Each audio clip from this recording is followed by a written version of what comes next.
শুরুতে স্মরণ করছি বাংলাদেশ জামায়াত ইসলামীর সেই শহীদ নেতৃবৃন্দ যারা জানতো তাদের জন্য ফাঁসির দড়ি অপেক্ষা করছে।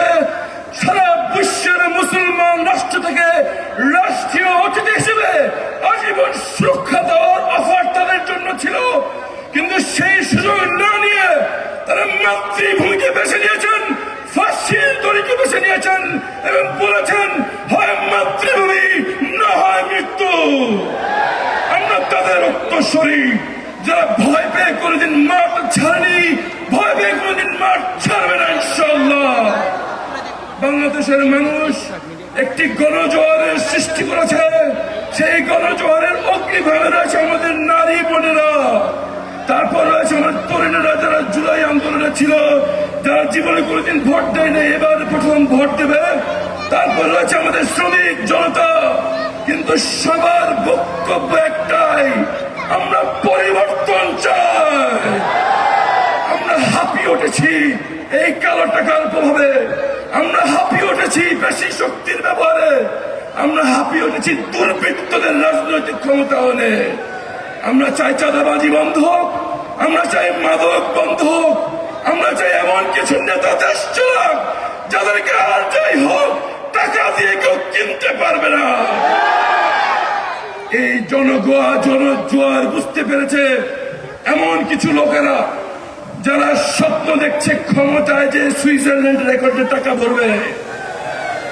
এই গণজোয়ার বুঝতে পেরে, এই গণজোয়ারের সম্মুখে নারীরা আছে বুঝতে পেরে আমাদের নারী বোনদেরকে আক্রান্ত করা হচ্ছে। তারা মনে করেছে আমাদের নারী বোনদের ভয় ভীতি দেখিয়ে তাদেরকে দমিয়ে রাখবে।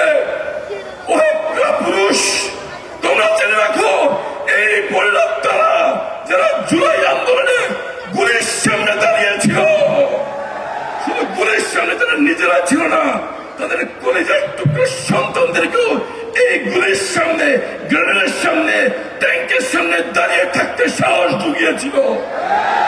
তাদেরকে তোমরা আর যাই হোক ফ্যাসিবাদ যেখানে তাদেরকে ভয় দিতে পারে নাই, তোমরা কাপুরুষরা তাদেরকে টলাতে পারবে না।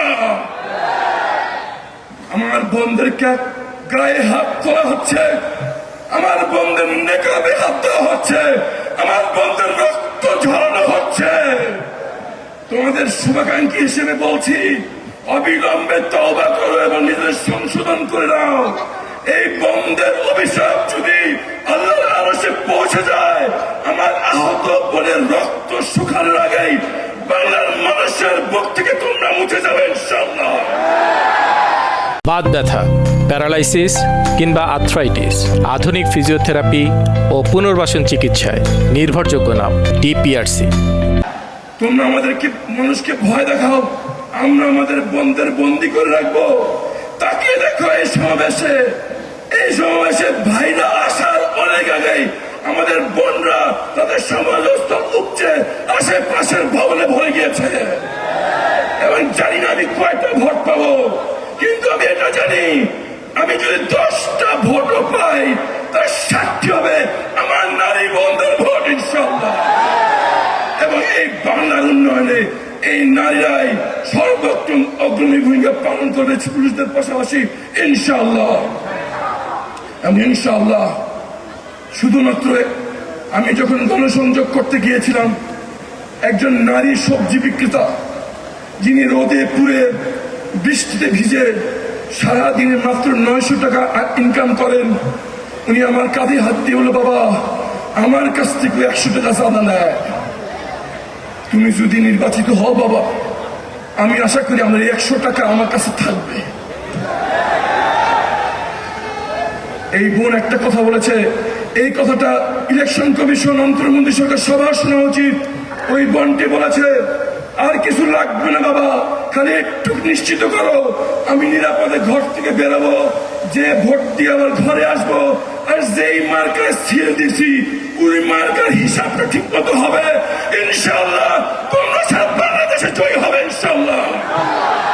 একটি ভূমিধস বিজয় শুধু ঢাকা 14 নয়, 11 দলীয় জোটের জন্য সারা বাংলাদেশে অপেক্ষা করছে ইনশাআল্লাহ। এবং এই ভোটের অধিকাংশ হবে এই বাংলার নারীরা ইনশাআল্লাহ। যদি ইসলামী সরকার এবং নৈতিকতা সম্বন্ধে মানুষ ভাইয়েরা দেশের সাথে নেতৃত্বে আসতে পারে। চাঁদাবাজদের চাঁদাবাজি বন্ধ হয়ে যাবে, দুর্নীতিবাজদের দুর্নীতি বন্ধ হয়ে যাবে, মাদক ব্যবসায়ীদের প্রকাশ্যে মাদক বিক্রি বন্ধ হয়ে যাবে। তারা আর যাই হোক চুপচাপ জিনিসটা মেনে নেবে না। সুতরাং আমাদেরকে তৈরি থাকতে হবে, তারা শেষ কামড় দিবেই।